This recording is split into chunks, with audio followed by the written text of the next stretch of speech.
আপনাদের সবাইকে স্বাগত। আজ আপনাদেরকে দেখাবো বিবেকানন্দ সেতুর রাতের বেলার দৃশ্য। এর আগে আপনাদেরকে দিনের বেলার দেখিয়েছিলাম, ভোরবেলাকার দেখিয়েছিলাম, তাই এবার ভাবলাম আপনাদেরকে রাতের সময়কার দেখাবো। আজ কিন্তু বিবেকানন্দ সেতুতে যানবাহনের ভিড় তেমন একটা ছিল না, বেশ ফাঁকা ফাঁকাই ছিল। তোর উপরে দিয়ে ট্রেন যখন যায় যে একটা শব্দ হয়, এই শব্দটা শুনতে আমার বেশ দারুণ লাগে। ওই যে দূরে দেখুন, খেয়াল করুন, দেখা যাচ্ছে দক্ষিণেশ্বর মায়ের মন্দির।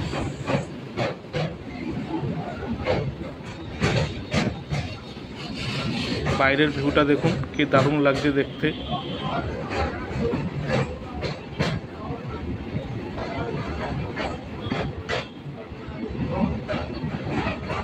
ধীরে ধীরে ট্রেনটা সামনের দিকে এগোচ্ছে আর মন্দিরটা আস্তে আস্তে একটু বড় হচ্ছে দেখতে। এই বিবেকানন্দ সেতুটি হুগলি নদীর উপরে অবস্থিত। বিবেকানন্দ সেতুটি চালু হয় 1932 সালে।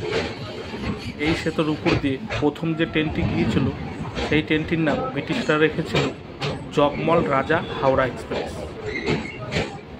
ওই যে নিচের দিকে খেয়াল করুন, আলো দেখা যাচ্ছে, ওটি হচ্ছে ফেরিঘাট। এখান থেকে লঞ্চে করে আপনি খুব সহজেই পৌঁছে যেতে পারবেন বেলুড় মঠ।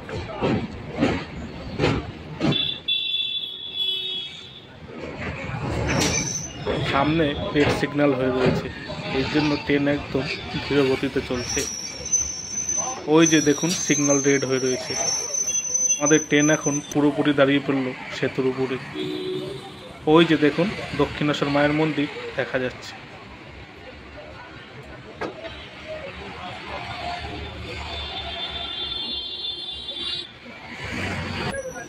সিগন্যাল হয়ে গেল, আমাদের ট্রেন ছেড়ে দিল। আবার ট্রেন এখন যাচ্ছে শিয়ালদাহ স্টেশনের দিকে। বিবেকানন্দ সেতু শেষ করে সামনেই পড়বে দক্ষিণেশ্বর স্টেশন।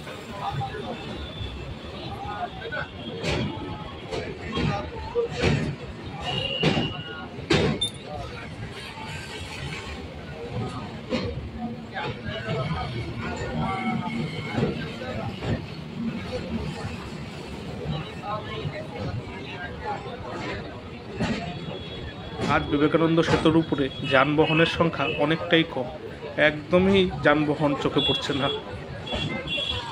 এই একটা বাস দেখতে পাওয়া গেল অনেকক্ষণ পরে। ভিডিওটি ভালো লাগলে অবশ্যই একটা লাইক করে দেবেন আর চ্যানেলটি সাবস্ক্রাইব করে বেল আইকনটি অন করে দেবেন। তাহলে আমি নতুন কোনো ভিডিও আপলোড করলে সবার আগে নোটিফিকেশান আপনার কাছে পৌঁছে যাবে। ভিডিওটা আপনাদের কেমন লাগলো মতামত কমেন্ট করে জানাবেন, আর ভিডিওটি ভালো লাগলে শেয়ার করে দেবেন। ভিডিওটি এখানেই শেষ হলো। আপনারা সবাই ভালো থাকবেন, সুস্থ থাকবেন আর সাবধানে থাকবেন। টাটা।